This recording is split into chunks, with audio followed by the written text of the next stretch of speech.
All right, everybody. We are live and ready to go. We're going to start today with our wonderful, beautiful, my cousin through marriage that we're nearly not really cousins, but our husbands have the same last name. So, hey, Janice, how are you doing today? Come on, take on over. I am doing wonderful, and I hope our entire audience is.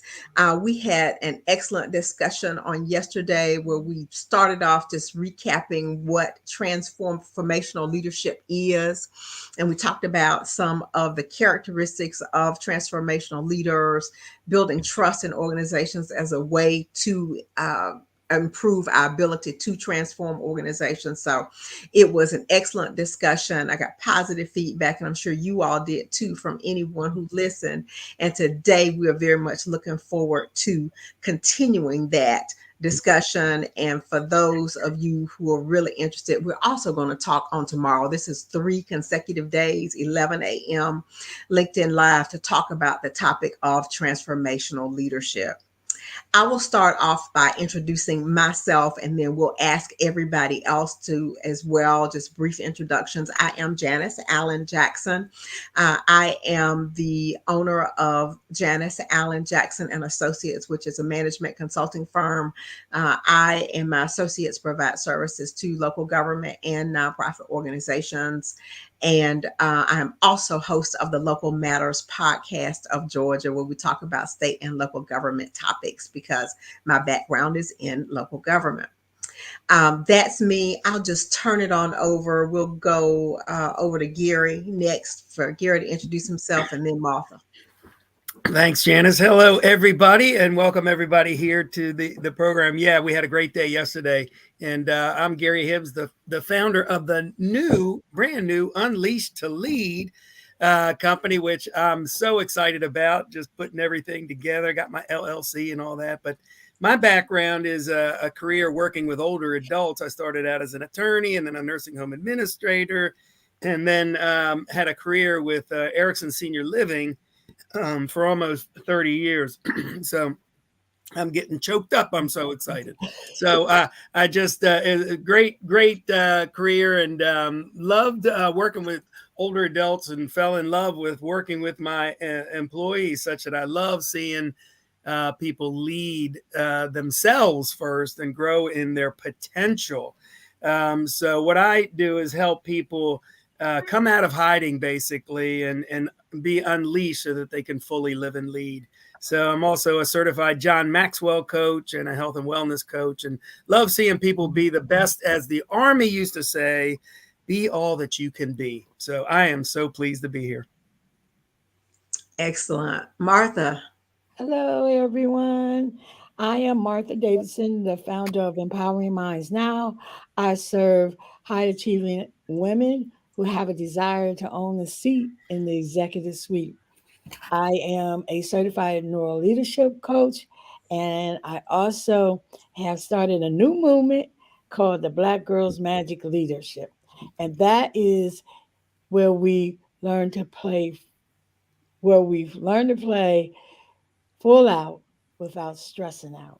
We, as African American women, always find ourselves in a position that we're the go to, but we're also the ones that are always overlooked.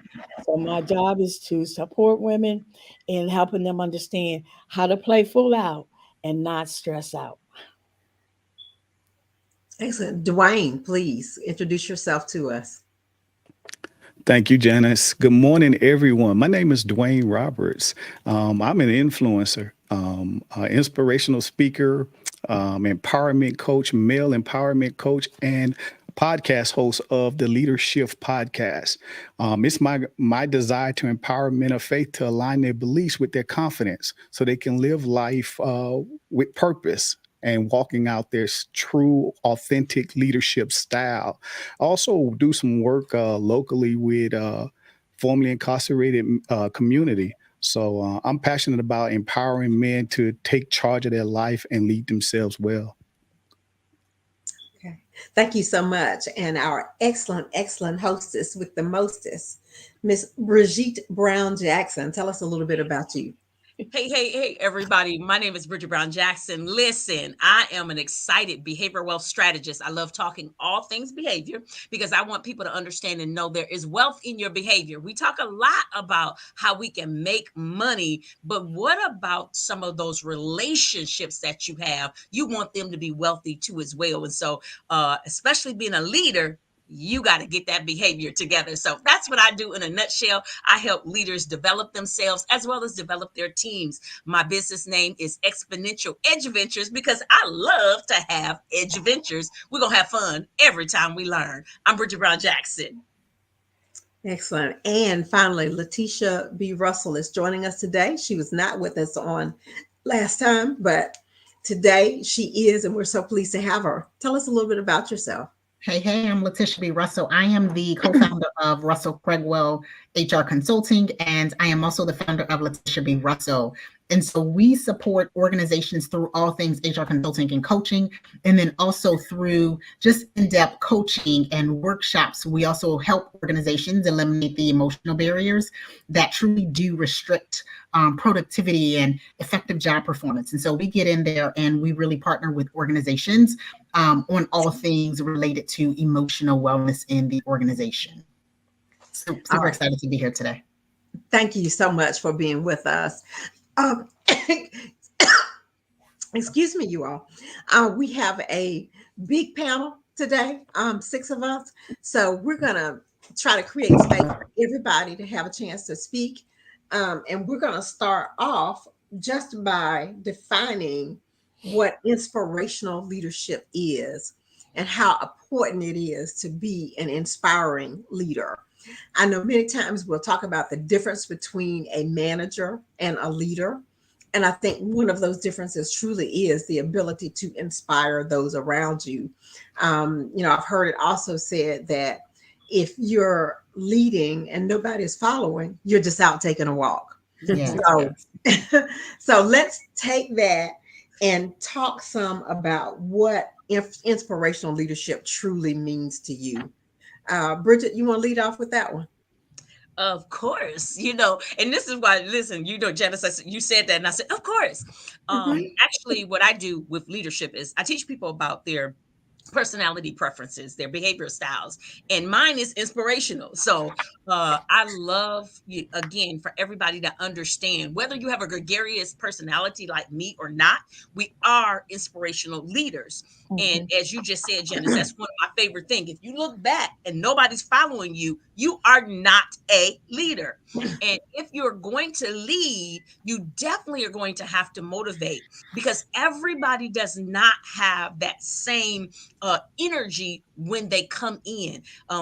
I know from my experience, I've had a lot of people that sometimes you got to pump and prime them, as my former pastor used to say all the time. You go squeak, squeak, squeak. Those old primers like that they had on the farm. Sometimes you have to do that when you have people that are coming in, and so it is our job to start with that. And so if we want a climate where it is in a culture where it is amazing, then guess what? We have to start with that leadership. And so maybe your personality might not be, again, gregarious like this. Then you need to make sure that you have somebody on your team that can help do that inspiring too as well. That's my little 2 cents. Excellent. Anybody else want to comment on that topic? When I think about inspiration, I'm so sorry. I think I cut you off. No, go right ahead. When I think about inspirational leadership, I think about what is your vision, right? Having that vision. I think about leading by example. And I think about how do you truly show up? And so whether that is showing up in your true authentic form, how are you showing up in organizations? How are you showing up for people? And truly, how are you representing yourself? And so when people see that, it inspires them to do well, right? It inspires them to do better. And when I think about even from an emotional standpoint, emotional wellness lens, and at this point, at this juncture, and I hate to continue to say, when you think about where folks were after or during the pandemic, it was different. We had to really shift, and we had to look at how do we inspire people differently than what we did 3 years ago versus now. And so that is what I truly think about when I think about inspirational leadership. Awesome. authenticity, leading by example. And you Yes. made the point. I think what I heard in your point was, whereas Bridget is just naturally outgoing, all leaders are not, but Yeah. sometimes there's a quiet leadership by example that Yes. people really see the authenticity.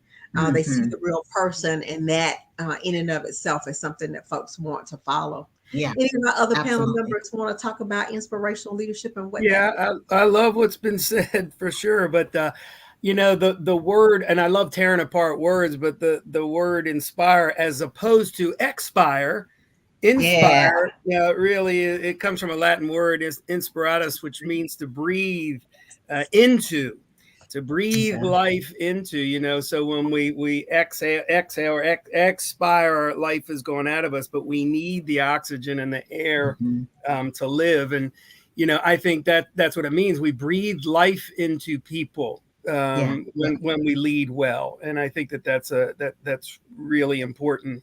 And when we breathe life into people, as we talked about yesterday, everything rises and falls on leadership, and leadership is influence. And it's very influential when you come with that oxygen as a leader. Yeah. Yeah. Yes. You reminded me of something that I like to say. If I have something, a good fresh food like peaches in the summertime, I just love peaches. And if I have a good peach, I have been known to just take a picture of the peaches, put them on Facebook, and say, "These peaches are giving me life." Mm. Yeah. You know, music can give you life. And yes, being in a good work environment can give you life. Yes. Yeah. So I really appreciate you putting it in those terms. All right, Dwayne and Martha, your turn. I love what Gary said, so I have to piggyback on that. Inspiration, being able to breathe life, and to your point, Mhm. Janice, I'll say speak life. Some people just need to hear a word of Mhm. refreshment, a word of hope, right? A word that's going to spark them to do something that they typically wouldn't do because they stuck in Yeah. a mediocre type of way or thinking. So when Gary said breathe life, man, all I can think of speaking or singing a song of hope or joy, just bringing vibrance through a spoken word. Powerful, Hmm. good stuff. Yeah. Awesome. Yeah. One of the things I think about most is how am I showing up for the people I'm here to serve? And inspiring means to me being able to be an effective leader in listening. Sometimes we get so busy in ourselves as leaders, we don't take the time to listen and even notice their body language. How can I serve you?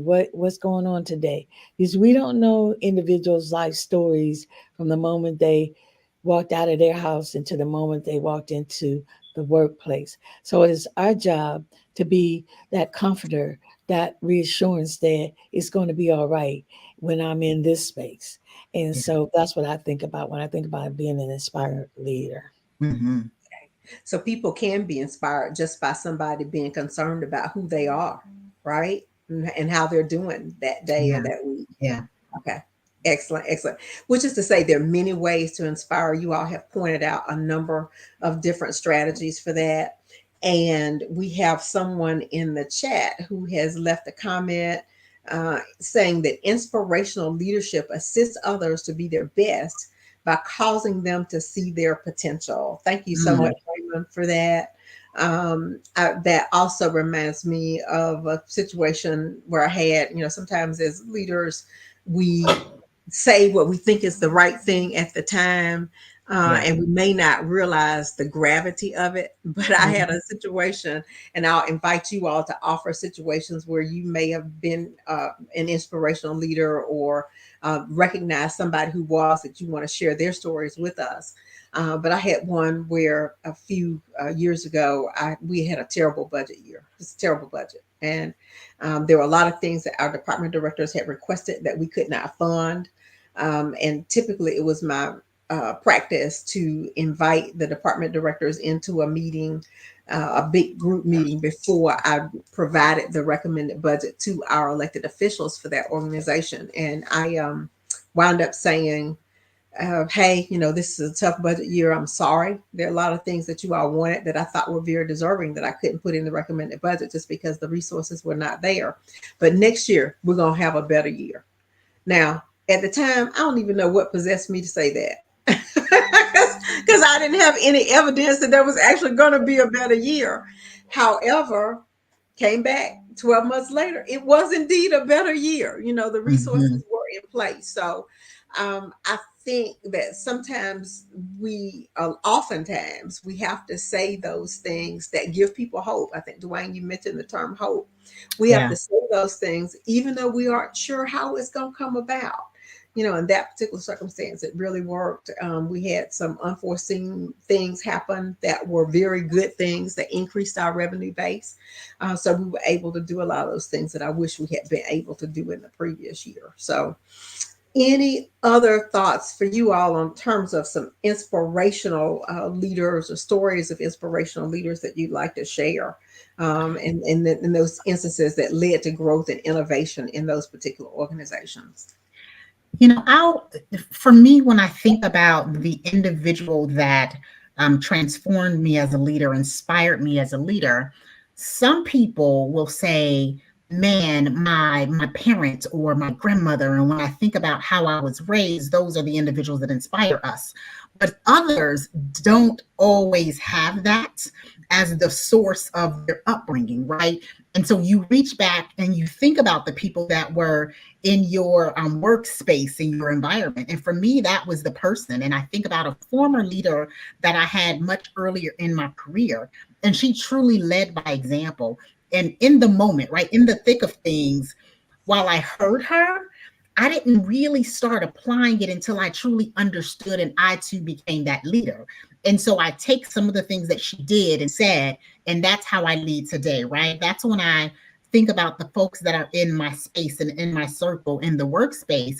I truly lead by having those true, authentic conversations. And I lead by saying, hey, tell me what you're thinking about, right? Tell me what are some of the things that are challenging you today versus allowing them to kind of go out there and fish on their own and not understanding that they have me or some other folks as their advocates, right? The people that are really talking about and advocating for them when they're not in the room. And so Yeah. I just challenge individuals that when you think about inspiring, it's not just the folks that might have been a parent or a grandparent, right? It might have been those individuals that have been able to touch them and reach them in their earlier days of their career. Mhm. Right. Exactly. And it's which is to say, inspiration can come from anywhere. Yeah. Yeah. Right. And which is also to say that we should be conscious of the fact that people are watching our actions and our Yeah. words, in Absolutely. a way that inspires others, because you just never know who Mhm. you will impact by Mhm. your words and actions. Yeah, Yeah. and Janice, I love what Letitia just said. She said about being a model. So many times, a leader thinks they have to know it all, be on the mountaintop, and talk about everything that they've done. But a leader who admits to failure, a leader who says I'm Mhm. sorry, a leader who is real, is a huge, huge advantage in the workplace. Because what does that do to the rest of us mere mortals in the workplace? It says, my goodness, I have space to, and we're talking about inspire, I have space to breathe. I don't need to be perfect. Now, a leader can't be incompetent and just, all of that. But there's a book that's recently come out called Chasing Failure, by a guy named Ryan Leake. If you haven't read that, it's phenomenal. But it's interesting. It's not all about success, and I'm the leader because I've had nothing but success. I'm the leader because I'm real. But the only failure really is to not get back up again. And I know that it's inspirational to see somebody who's been in a valley that gets back up and comes to the mountaintop. And leaders who are secure, we touched on this yesterday, that are secure in themselves can really help inspire the workplace and give people life. Mhm. Mhm.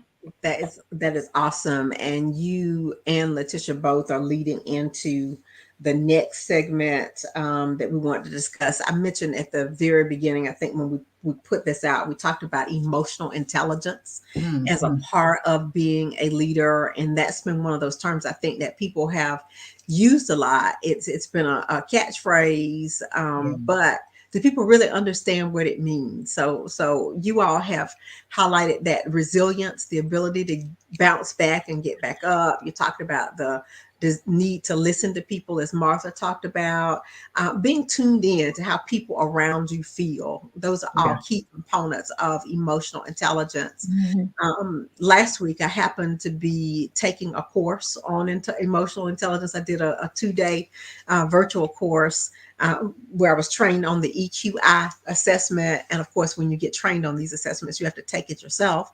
And I learned an awful lot about myself as I saw the results, and I sat through a coaching session on that. And I just kind of want to break down some of the components of emotional intelligence. And then we can talk from there about your experiences with those components. The first composite is the self perception composite. Mhm. Self regard, self actualization, which is to say, are you looking to improve yourself and are you pursuing meaning in your life? Emotional self awareness, understanding your own emotions. The next component is self expression composite. The three aspects of that are emotional expression, constructive expression of your emotions, Mhm. assertiveness, communicating your feelings, beliefs without being defensive or offensive, and independence, being self directed and free from emotional dependency. Next area is interpersonal composite, and that's comprised of interpersonal relationships, how you build mutually satisfying relationships with others, empathy, which is understanding and appreciating how others feel, social responsibility, which is a social consciousness and just wanting to be helpful. Next composite is on decision making. How good are you at problem solving? Finding solutions, particularly when your emotions are involved. Because, some people may Mhm. be pretty good problem solvers independently, but if it's something that they're really excited about, or hurt about, or angry about, their problem solving skills may not be as effective. Next, reality testing. Are you objective and do you see things as they really are? Next, impulse control. Do you resist or delay the impulse to act? Um, and last, stress management. And we know how important stress management is for organizational leaders. The components of that are flexibility. Can you adapt your emotions, thoughts, and behaviors? Can you tolerate stress? And are you generally optimistic and have a positive outlook? So, those in a nutshell are the 15 components of emotional intelligence, as according to the EQI. But I'm sure you all have some thoughts on all of those things. How important have you seen examples where anybody's a transformational leader without having a high emotional intelligence? Yes. You have? Yes. Go ahead, and tell us about it. and I had the opportunity to work on a project with a newly formed group, and I had a little bit of a disconnect on what was being said and what was being done. And I was taken off the project because I wasn't smart enough. I didn't know the answers. And they just went on and on. Like, and I emotionally was totally just bummed out. And what made that for me challenging is because they were saying about me, I was certified in. I had wrote the directions that they were trying to follow. But nobody ever bothered, he never looked at my resume. So he made all these comments, and these comments were really insensitive. And where I'm going with this is a lot of times we have leaders in roles where they have no empathy, they don't bother to find out what is being said. And the number one thing that we in organizations have to realize as we communicate, that when you say something that is insensitive, that's considered social pain. And social pain is the same as physical pain. So for individuals as leaders, we must be careful of how we speak and what the intent of what we're saying, because social pain is just like having that stress, come upon you, and you don't know even how it got there or how to get rid of it, and you can't function. So it's us as leaders' responsibility to be very careful that social pain equals physical pain.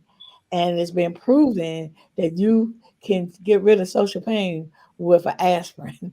This just shows you how that impacts our whole infrastructure when it comes to managing our mind and our body. That's what. All right. Thank you for that. Thank you for that. When Bridget, are I you going to say something over there? Oh, go Oh, ahead. was Go ahead, Letitia. no, Letitia? no, no, go ahead, go ahead, Huh? go ahead.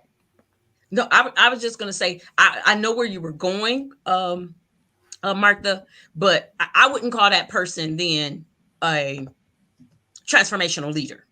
Right. I wouldn't call them a transformational leader because again, they don't exhibit the things that are a part of transformation.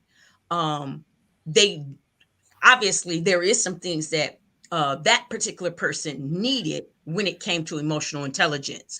Now, do I think that people can lead without having it? We see that all day long. Mhm. We're not gonna get into politics. We're not gonna get into religion. We're not gonna get into Mhm. that on this right now on Mhm. here. But we know people that have high positions in those different ways, and we're like, what? Actually, I will bring up one. I was just watching the news this morning, which I rarely do.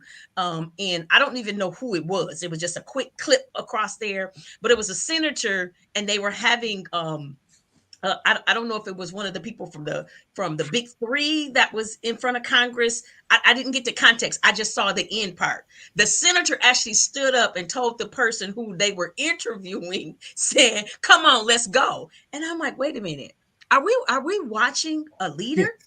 And Yeah. Bernie Sanders said to him, "Sit down. You are a senator." Yeah. Yeah. And I It was. immediately go ahead, Dwayne. You want to chime in there? Go No, this ahead. is Gary. It was a Teamster person, and it was a new senator who didn't have control of his emotions, and he said, "Come on, you want to take it on right here?" I mean, it was crazy.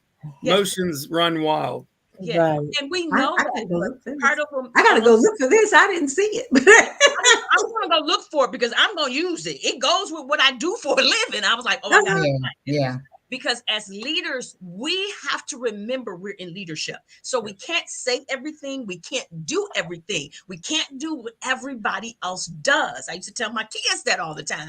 Listen, you all are Bridget's children. You can't do what everybody else do. And that's the same thing that I tell my leaders. We can't do everything that everybody else does. We have to have a certain degree of emotional intelligence. And Yeah. so, Janice, when you were talking about that, yes, I wanted to speak on it because I had an amazing, amazing boss who was my mentor, who got me into the leadership that I am in. And today I think that I am a great leader. Didn't start off that way. He had to get in my ear and do some things because I needed to grow. But he exhibited those things that you just said, Janice. And so he had those things and he was very sensitive to those things. But I'll be honest with you too. And I was like, if Andy's listening, he was just amazing. But Andy was an older white gentleman. He was old enough to be my dad. He grew up in a different area. He grew up in, not urban, he grew up in rural area and things like, so we didn't have a lot of stuff. So it was things sometimes that he didn't understand about me and how I came, but he always sat at the table and listened. He always Mhm. allowed me to be authentically me. And I absolutely, absolutely love that. But the biggest thing that he did was he did not have an ego, and he was able to really help mold me in some of the things that I am still literally doing today, even as an entrepreneur. And Mhm. so just really, really amazing. I won't take up all the time. I'll Okay. stop there. But when y'all talk about emotional intelligence, that's dear, dear and near to my heart. That's just your thing. We can't make this Now, stuff up. TV shows Yeah. us this crazy stuff that people do in leadership. Yeah, yeah. Okay. I, you, you know, Let's go Bridget ahead. brings up, everybody brings up some amazing points. And the emotional intelligence piece is also very much near and dear to me. And I think where leaders, where we miss the mark, right, is yes, you can say, I'm great at this emotional intelligence piece, right? I lead by example. It takes much more than that. And if it were me, and if you were to say, Letitia, what is the number one thing that you consider someone to be kind of that individual that leads and does well with emotional intelligence? It's the self-awareness piece. It is being able to take a step back and say, where am I, right? When I think about my emotions and when I think about being self-aware, because that means that you have to be vulnerable, and that means that you've got to do an assessment of where you are.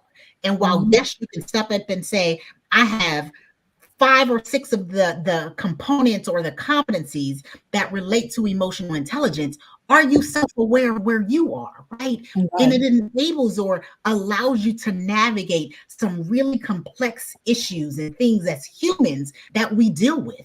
And so when you deal with people, you've got to be able to take a step back and say, how are you doing today, right?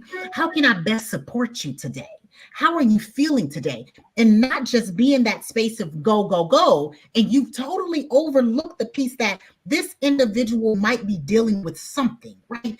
And so a lot of times we always say, leave what you're going through at the door, right? Check it at the door. Don't bring it into work. But can you really do that? Yeah. And Right. so there are times where the lines are blurred, and you have to be able, as a leader, to say, bring it on in, right? Let me support you through this. In those times where you feel that this is a productivity issue, this person's not showing up for work. But have you taken a step back to say, hey, employee, is there something, or I've noticed there's a shift in your behavior, right? Let's talk about this. And again, I can go on and on about this, but that is what I say. It is that self-awareness piece. It is having the ability to take a step back and dig deep and have those tough conversations. Yeah, that's good. That's real good. I think, and I'm like you guys. I love this, this talk, this about emotional intelligence, because I'm always gauging myself. Right. I had a Yeah. phenomenal leader who once said to me, he introduced himself to me as a practitioner of leadership. And when you think about that, we are all leaders are must let's say lead themselves well, must lead themselves well, right? And so to lead yourself well means that you have to practice it daily. Just as a surgeon or a lawyer or anyone else in a professional field, each day leadership requires you to show up Mhm. a certain type of way. Yeah. In the midst of challenges, in the midst of challenges. And I love that example you talked about, because I saw that same newscast to Bridget, right? And I kind of chuckled to my wife, myself. I said to my wife, I said, man, this is where the world is coming to, that we won't just take time to manage us. We try to manage everything around us. And I got to admit, I'm guilty of that at times, right? Not being in the moment, being mindful enough to check myself versus trying to check someone else, or not checking in with someone else. I think we have that disconnect. And to Letitia's point, I think as leaders, if we can better understand where we are in our emotional intelligence, to dial back and say, you know what, let me see, how are you doing? Mm. How can I help you in this moment? Mhm. Versus finding ourselves in situations to feel like we have to take charge of it, man. And so to this point, I wanted to say this: where are you now in that moment when it's time to lead yourself? Have you done your check-in before you try to solve a problem, or before you try to correct a situation? Just Mm. check your emotion, where you are emotionally, before you respond. It's about managing you. Mm. Mhm. I love that, Dwayne.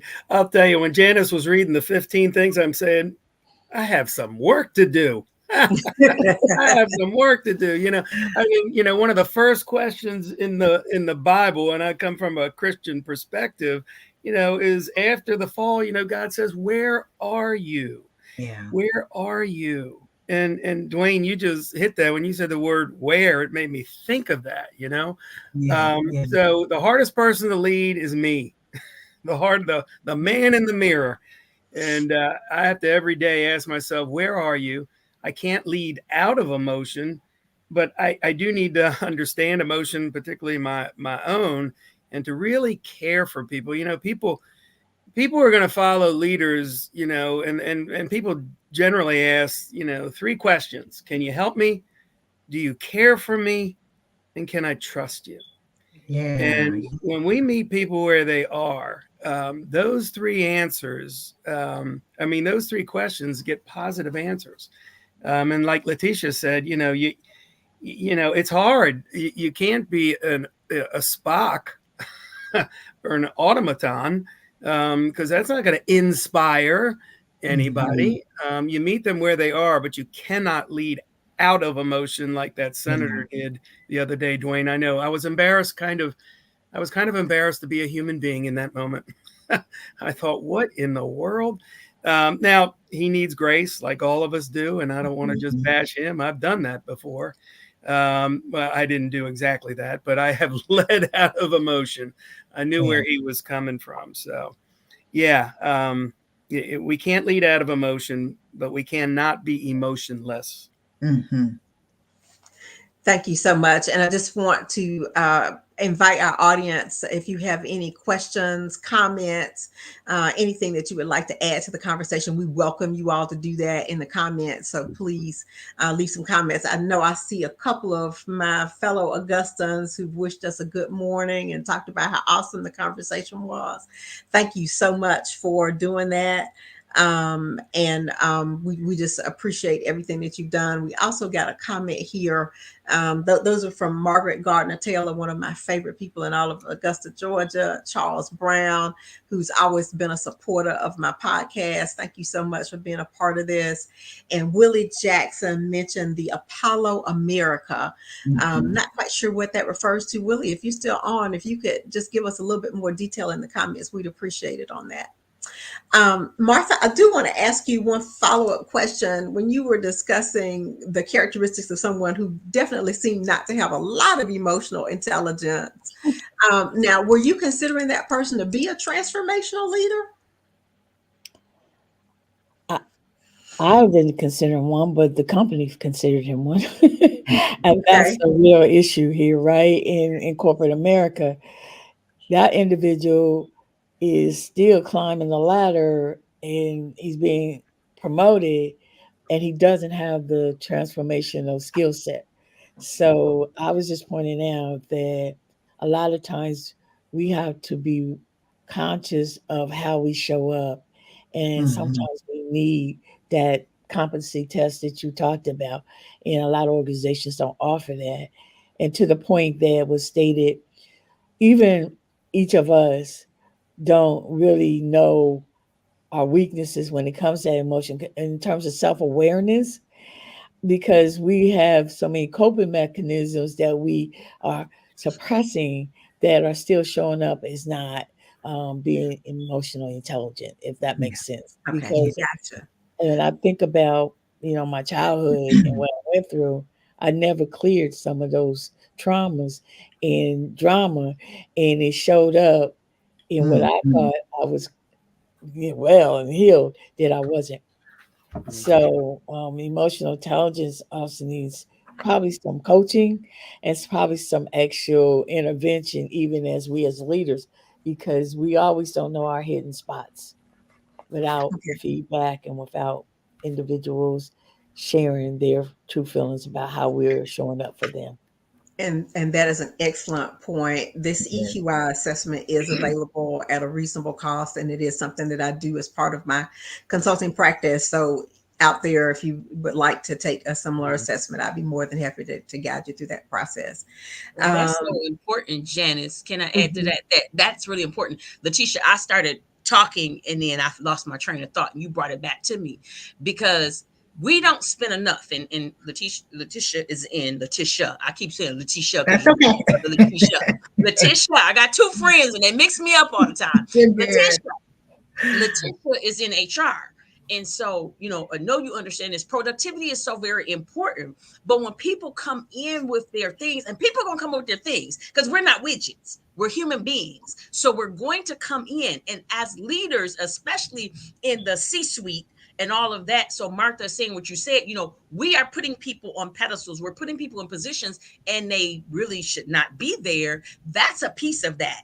Like nobody should be advancing if you're not advancing and honing in on your emotional intelligence. We do degree after degree after degree. We do certification after certification after certification. But how much value do we put on people sharpening their emotional intelligence? And so I Yes, said all of that to yes. say the person that I was saying that was my mentor, he was amazing at that because when he hired me, I was in the middle of a divorce. I was in the middle of my divorce with 4 children and a lot of stuff on top of what Martha said, some other trauma that was coming out because of the divorce kind of brought some of that other stuff out. But I came in every day and I had all of these capabilities. Yeah. I literally was a shining star.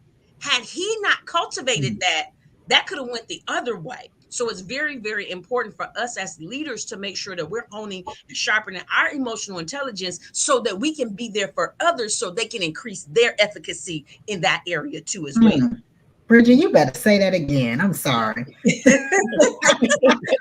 It is so true. And to Martha's point, yes, there are a lot of organizations that will elevate people who don't have any of these characteristics. And Yeah. I read something, I think it was in The Economist recently, about how a lot of times the people who are most toxic sometimes have the best quote unquote social skills. And that essentially tricks the people up the totem pole into promoting them when they really don't have what it takes to create a good culture, a good work environment, or be truly inspirational leaders. They may be bully leaders, but they're not inspirational Yeah. leaders, which is what Yeah. we're talking I about in think this. too, Janice, that's a value piece too. I heard Bridget speak on that. It's a value piece. If it's not valued for the senior leadership to think Right. emotional intelligence is important, well, guess Yes. what you'll get? You'll just get a domineering leader in place because we focus on results. The value is on the result. It's not Right. focused on serving people. So true. Excellent. So It is true. time. We're going to have to pause because it is time for Letitia. She's going to have to leave the conversation. So we want to give her an opportunity to tell us how people can reach her and share a little bit more about the services that she offers through her firm. Yes, absolutely. And I'm sorry, I peeked over and saw Michael's response. Thank you so much, Michael. Oh my goodness, today has been amazing. It really has been. And so thank you for just simply allowing me to be a part of the conversation, allowing us to just truly pour into you when we think about leadership. I'm Letitia B. Russell. I am again the co-founder of Russell Craigwell HR Consulting. You can find me at russellcraigwellconsulting.com. And I am an emotional wellness coach, and I help organizations really navigate that emotional wellness, emotional intelligence piece. And you can find me at letitiaBrussell.com. Definitely connect with me on LinkedIn or other social media platforms at all things Letitia B. Russell. And again, just simply thank you so very much for allowing me to be a part of this such important and amazing conversation today. Thank you. Thank you so much for being a part of the discussion. You've contributed so much. Thank you so much. Thank you. Thank you. Have an amazing day, y'all. Thank you. Okay. Love you. Thank you for joining us. All right, you all, we have just a few more minutes before we get into our wrap up. And during the wrap up, audience, just so you know, we'll have an opportunity for everyone to talk a little bit about how you all can reach us if you are in need of any services. So we just want to learn more about us and our firms. We have another comment coming in from Michael. Michael's joining us again today. Thank you so much. I'm glad that you're enjoying this conversation as well. And you're right, the topics are very much under discussed. And that was why we decided to come together to have this series, in fact, because we know that there are a lot of things that do warrant additional discussion and somehow get hidden. And somehow then when the organizations go under, we wonder what happened. Well, these are the types of things that happened when organizations do not perform at their peak and employees are not encouraged to perform at their peak. Let's talk a little bit. We've talked about what emotional intelligence is. We've talked about inspirational leadership. Yeah, I can't Can really we talk. also talk about now, we talked about how to get there. How do you sustain that in an organization? What keeps it going? Does anybody have any really good insights on that one? I think Dwayne should answer that because he started that. Man, good question. What? Oh man. I think it's communication, man. I think you just have to communicate, be open and willing to have the tough discussions, and be vulnerable, and learn and get to know people some kind of way. I think one thing I realize is that many organizations, as important it is to have leadership development, many organizations kind of shy away from it. Train your people. Yeah, I remember reading a stat that said that 87% of employees said, "Hey, man, I wish I just had more leadership development training." And so training and giving employees resources to really develop themselves, and at the same place, challenge them, allow them, give them the bandwidth to mess it up sometimes, and coach them through that level of success. Excellent. There Yeah. is no substitute for getting better. Mhm. And sometimes people aren't naturally inclined to do that. Sometimes you got to let them see, sometimes organizations will say, hey, just don't have a budget right now. But while they're saying they don't have the budget, they're losing employees, having to refill those positions. Yeah. And there is a cost that comes with all of that. There's the financial cost associated with advertising positions and paying HR recruitment staff to do it. But Yeah. there's also the lost time in your organization from retraining and all those other things. So you could end up spending, two times what the salary of the position was when you got to fill another position. So yes, there is a cost to not doing that development, and not letting people know how important it is to develop and setting those resources aside. Anybody have any other thoughts Yeah. other than training I and love professional what Dwayne development? What said. else can you do? We got to constantly develop and all of that. There's this concept that you may have heard of. It's called tyranny of the urgent. And this kind of thing culturally is caught rather than just taught. I mean, there does have to be training and all of that, but oftentimes there's training and we talk about the concepts, but they're not authenticated by the behavior of the leader. So if you're busy going down the hall as the leader and you're headed to a board meeting, and somebody on the front lines, it may be a housekeeper, my setting was often nursing homes, as a leader, and someone wants to talk with me, I need to stop. There's nothing more important than stopping and acknowledging the person instead of just blowing them off and say, look, I'm busy, I have a meeting, I'll get back to you later. And people are observing that, certainly the person who's requesting time. You cannot, generally speaking, be efficient with people or efficient with relationships. To say that this is important, um, is it's an understatement, because it's like the person, who says I don't have time to eat right and exercise, and then they're wondering why they're always tired and just not in good shape. I mean, it's extremely important. But it doesn't feel urgent all the time. But there can be nothing more important to the leader than people. That should be the last thing that they give up. And too many leaders are stuck in their office looking at P&Ls and cash flow and balance sheets. I always try to let my chief financial officer do that. And then if I had something to worry about, let me know. I needed to be with people. And you can't give that up. That's the last thing, if you're going to give anything up, is people. Outstanding, outstanding. Any other thoughts on this one? We just got a couple more minutes before we start wrapping up our discussion.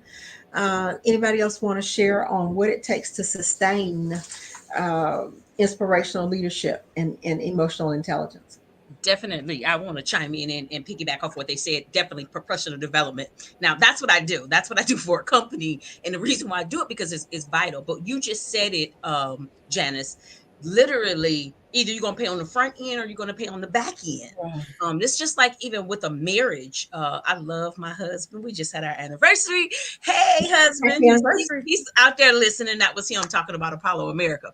Um, Literally, I have to put into my marriage because I want to have a wonderful marriage. And so if you want to have a wonderful organization, you have to put into that wonderful organization. And so professional development is really, really simply a must. You got to put it in your bottom line. Sometimes organization, especially we're talking about baby organizations or ones that are in their infancy, people that are just starting out, sometimes mom and pops, the solopreneur, you don't see it as the value it needs to be, and you need to. Or you got the ones like Martha just said, you got the professional development that's going on, but you got to get your vision. What is your bigger vision, as Dwayne said earlier, in making sure that your values are right. But one of the things that I started doing when I first became an educator, I stumbled upon this by accident. And it's it's a it came out of the Pike fish market, and it's the fish philosophy. And I did that with my schools, and I kept doing it everywhere, and I still do it. I did it with my children, to do it everywhere. Just four simple principles: play, be there, choose your attitude, and make their day. If you take those four philosophies and literally start making them apart, I think that you can really truly transform your leadership. As Gary said, you want to be listening to people. You want to, give people time. And so, especially that be there. When I was a leader, when I first started out, I was not the be there leader. I thought I was. I was physically there, but my mind would be going 10 places while I'm sitting there talking to somebody. And I had to slow myself down and make sure I stopped so I could really, truly listen to them. And so that's what we're encouraging people to do now, but also at that play. If you have a culture where people want to be there because it's a nice environment, do that. And definitely, last but not least, choose your attitude. Your attitude is so very important every day. You can make or break things just by coming in and your personality that you bring to the table. Awesome, awesome. We got 8.5 minutes before we're going to have to wrap this up.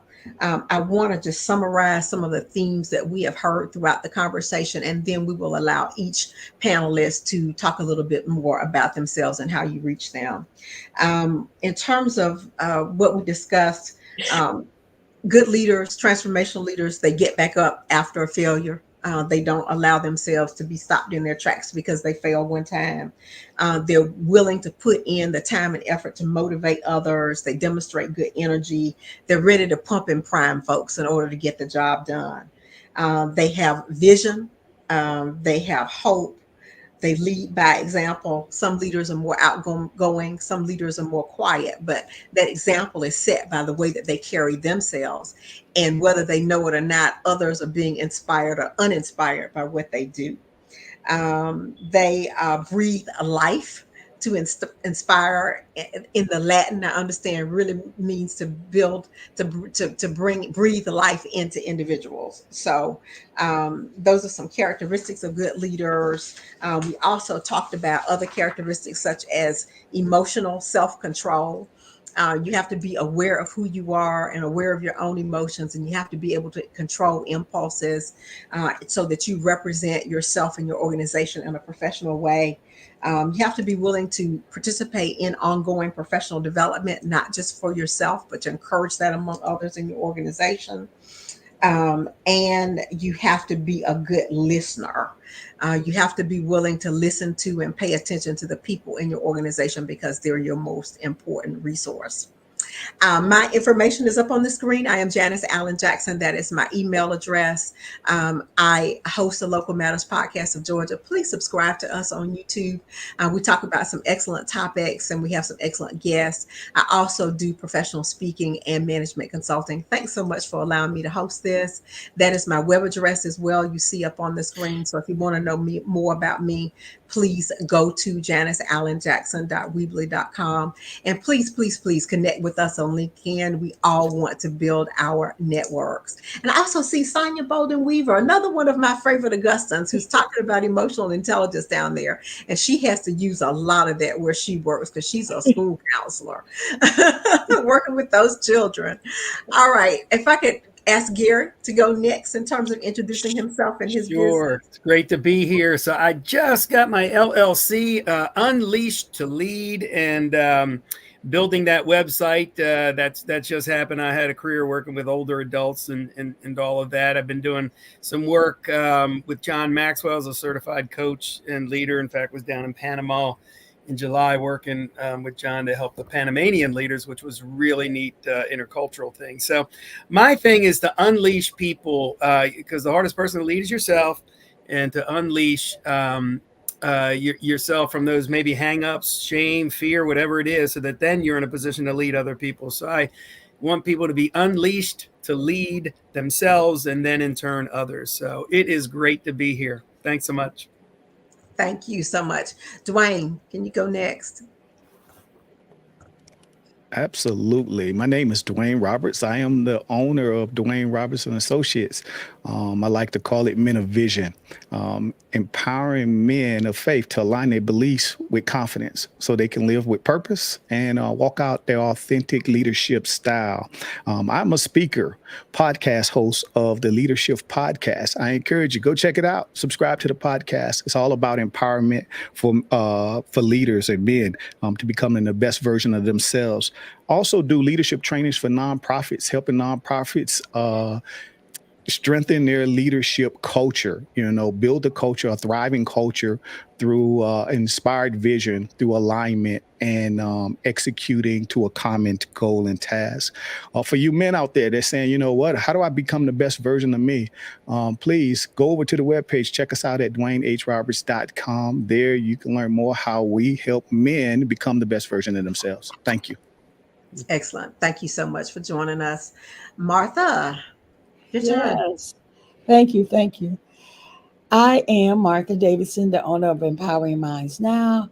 I am also a speaker, an author, and a consultant helping individuals and companies determine how they can enhance their leadership skills to release limits and become limitless in all that they do in the leadership space. If you want to know more about me, you can reach me at www.empoweringminds.com. And I also would like to just say that this has been an amazing conversation. And if you want additional assistance in any of the areas discussed today, please reach out to me. Thank you so much. I am going to talk a little bit about what we're going to talk about tomorrow, because as I said, this is day 2 of a 3-part, and then Bridget's going to close us out. Tomorrow, we are going to talk about implementing and sustaining transformational leadership. So we've kind of defined what that is. We've talked about the importance of emotional intelligence. And then tomorrow, we're going to talk about how you put it to action in your workplace or in your life, and how do you keep it going. So most of the same panel, I think, will be with us. We encourage each and every one of you not only to join us tomorrow to offer comments in the chat, but to also invite any others that you think would benefit from the discussion that we have had this week. We also, of course, like to hear from you, I think, as well, if there are other topics that you want us to address in future discussions, because we've done this a couple of times already, and chances are we'll keep it going. So if there are other topics that you would like us to address, please also add those in the chat so we know what you want to learn more about. And with that, thanks everybody so much for being a great panel. Bridget, please close us out. Thank you so much for moderating today. Listen, that's my cuz. Hey, Janice Allen Jackson. I love saying that name. We love to play like that and everything. But hey, everybody, my name is Bridget Brown Jackson. I am the founder of Exponential Edge Adventures. It has been good to be here today. That's what my pastor used to say all the time. It's been good to be here today. Literally, we've had some really amazing conversation around transformational leadership. It's something that's near and dear to my heart because I've had so many transformational leaders who have influenced my leadership. And my goal is that. And so that's what I do for a living. I am, again, the founder of Exponential Edge Adventures. I call myself a behavior wealth strategist because I believe there's wealth in your behavior. We always talk a lot about the finances, how we can make money on the other end, but we can't keep profits in our business if we don't deal with the behaviors. And so that's what I do. I help people expand their leadership, keep and track and grow their teams so that they can be more profitable. And I do that by using psychometrics, different types of things to help people understand what and leverage their personalities. So I'm a certified disc instructor. I call it the flight assessment. I am certified by none other than Dr. Eric Thomas, E.T., the hip hop preacher. And I just love, again, doing all things leadership. So if you would like to get in touch with me, you are able to do that. Let me pull up my stuff by bridgetbrownjackson.com. You can go to my website. All of my information is on there. In addition, I am a podcast host. I am an author and I am a speaker. I'm about to add international speaker to that, but I'm a national speaker, but I'm about to be an international speaker. So I would love, love, love to talk. I would love to be on other people's podcasts as well. So you can hit your girl up if that's something that you're interested in. We love doing these series. This is the second time we've done this series. Unfortunately, we had to cancel some of the series because I lost my son about 2 months ago. And so we took a hiatus from it, but we are back. We are back. We are back. So if you're one of our listeners that's listening and you are a leader, listen, I need you to hit us up so that you can be a part of our next series that we're going to do. I want to thank Dwayne. I want to thank Martha. I want to thank Gary and Janice today for being here. As Janice said, we're coming back for day number 3 to end this out. So join us tomorrow and invite a friend. Anybody else on the panel want to say anything before we say goodbye? No, just thanks everybody for Thank listening. you We very love much. to be Love able being to here. share our knowledge.